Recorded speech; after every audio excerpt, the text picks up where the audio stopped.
Is day 2 of an extensive search on the property of a suspect in the infamous Texas killing fields case. Investigators say they're looking for more potential victims who could be buried there. The property is located in Bacliff in Galveston County. Megan Reyna has spent today talking to neighbors about the search.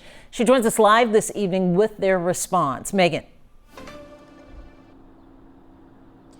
Well, neighbors are still shocked. Many of them came out here this afternoon to see what this scene is like. In fact, it is still pretty active even at this time. Now, we did obtain a separate search warrant, which reveals that investigators here, they're not just searching for human remains, but child pornography they believe killing field suspect James Elmore Jr. was in possession of at the time of his arrest.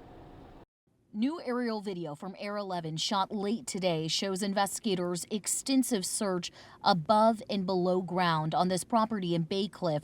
It belongs to Texas killings field suspect James Elmore Jr., who was arrested last month. Blue tents are now set up, but as of Friday night, investigators say no remains have been found. I'm hoping that if there is any bones, bodies, missing people here, that family is still around to where they can have closure for their missing loved ones. It's a scene that has shaken this community. One woman who grew up a block away spoke to us anonymously. She says back in the early 2000s, when she was a teenager, she went to the property to hang out with Elmore's nephew.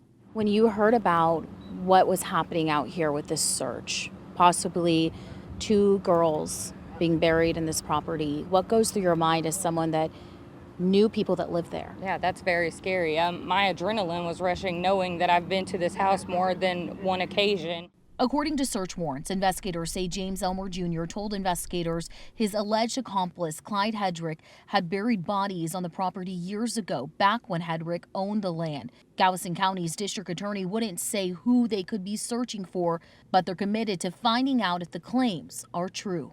I'm glad that it's finally coming out to where they are carrying on with the investigation and it's not just at a standstill anymore.